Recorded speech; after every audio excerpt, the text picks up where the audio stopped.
Hai teman-teman, selamat datang di IT News, tempatnya berita aktual dan fakta yang jarang diungkap media lain.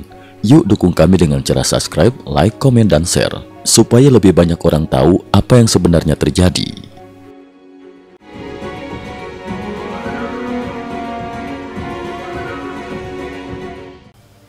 Salam pemirsa, 11 hingga 12 November 2025 menjadi salah satu periode paling menentukan dalam perang Rusia-Ukraina, menghantam infrastruktur militer dan energi Rusia, sementara Moskow mempercepat pengerahan pasukan dalam jumlah masif ke Red Army Village, Pokrovsk.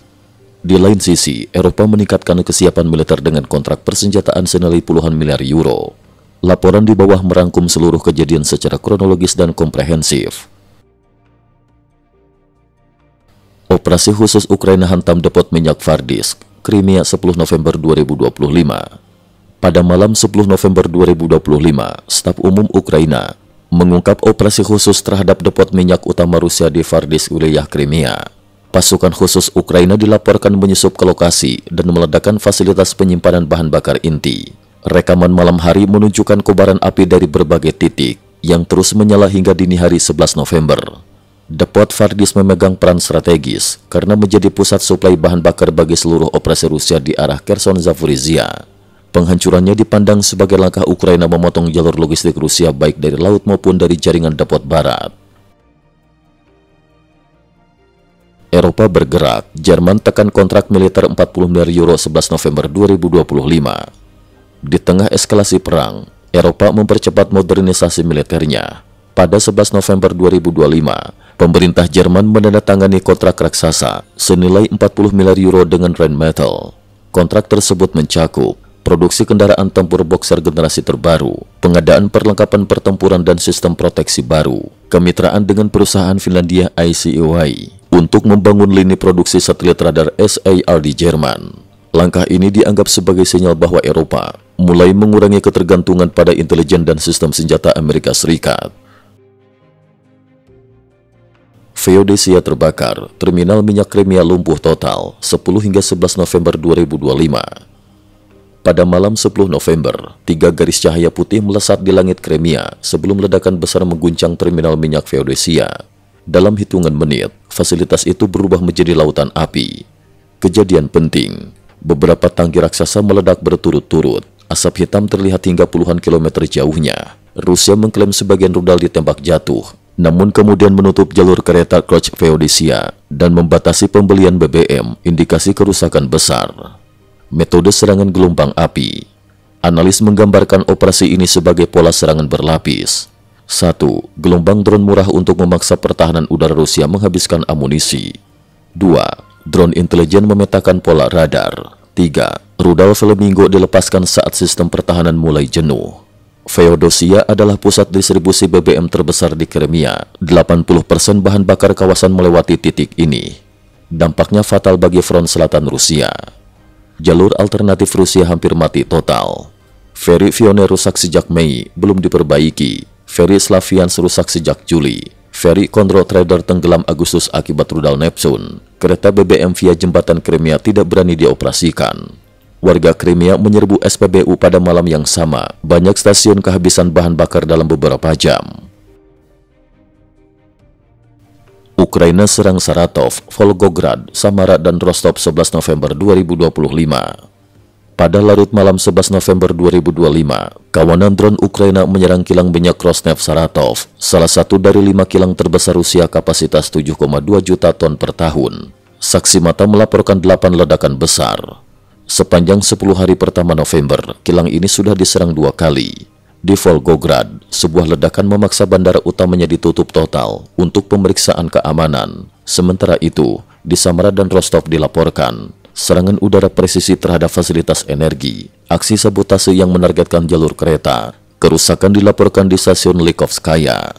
Serangan-serangan ini menunjukkan strategi sistemik Ukraina memukul energi, rel kereta, dan pusat logistik Rusia secara bersamaan agar operasi ofensif Moskow di garis depan terhambat total.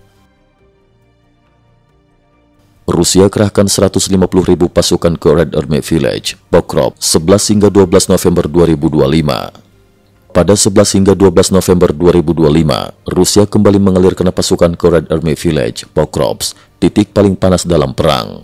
Diperkirakan 150.000 tentara telah dikerahkan ke kawasan itu. Menurut Nexta, Rusia berencana melancarkan serangan penentu.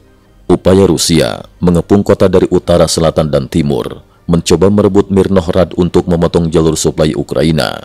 Namun pasukan khusus Ukraina menggagalkan sebagian besar serangan. Rotasi pasukan Ukraina juga berhasil dilakukan, menandakan bahwa kota belum terkepung.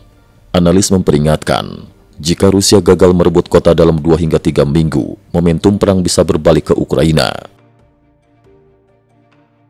Krisis terbesar Rusia meledak, kekurangan personel dan wamil paksa 5 hingga 12 November 2025. Pada 5 November 2025, Presiden Vladimir Putin menandatangani undang-undang baru yang menyatakan mobilisasi cadangan untuk melindungi infrastruktur penting. Namun analis ISW, Institute for the Study of War, menyebut undang-undang itu hanya kedok. Prajurit cadangan kemungkinan besar akan dikirim langsung ke Ukraina. Beberapa wilayah Rusia sudah memulai panggilan cadangan bahkan sebelum undang-undang disahkan. Dagestan, Basokorstan, wilayah perbatasan Ukraina. Menariknya, Moskow tidak masuk daftar mobilisasi, diduga untuk mencegah keresahan politik di ibu kota. ISW memperingatkan bahwa Rusia kini memasuki fase perang jangka panjang plus mobilisasi paksa untuk menutup kekurangan besar pasukan. Zelensky mendesak Barat, Ukraina butuh 25 sistem Patriot sekarang, 10 hingga 11 November 2025. Dalam wawancara di kantornya pada 10 November 2025, Presiden Volodymyr Zelensky menyatakan Ukraina ingin membeli 25 sistem pertahanan udara Patriot dari AS, masing-masing senilai 1,1 miliar US dollar. Ia menegaskan Ukraina tidak bisa menunggu bertahun-tahun. Ukraina siap membayar menggunakan dana yang berasal dari pinjaman kompensasi, 162 miliar US dollar berbasis aset Rusia yang dibekukan. Namun Eropa belum memberi lampu hijau. Zelensky meminta negara-negara Eropa meminjamkan sistem Patriot mereka, sementara menunggu produksi baru Amerika selesai. Saat wawancara berlangsung, listrik di kantor Zelensky tiba-tiba padam akibat serangan Rusia 8 November yang sebelumnya memadamkan listrik di hampir seluruh Ukraina. Lampu hanya menyala kembali setelah generator diaktifkan. Gambaran nyata betapa kritisnya pertahanan udara Ukraina. Kesimpulan utama, Ukraina menghantam jantung logistik Rusia di Crimea dan wilayah dalam negeri Rusia 10 hingga 12 November 2025. Rusia merespon dengan pengerahan 150.000 pasukan ke Pokrovsk, namun tanpa keberhasilan signifikan. Crimea kini menghadapi risiko kehabisan BBM. Kekurangan personel membuat Rusia mulai menerapkan mobilisasi paksa. Eropa mempercepat modernisasi militer, sementara Ukraina mendesak pengiriman sistem Patriot segera. Cukup sekian dulu, terima kasih atas perhatiannya. IT News juga memiliki channel di platform kancing.com. Mohon kunjungan dan bantu subscribe agar bisa mengikuti perkembangan dunia tanpa batas. Terima kasih. Link kancing ada di dalam description.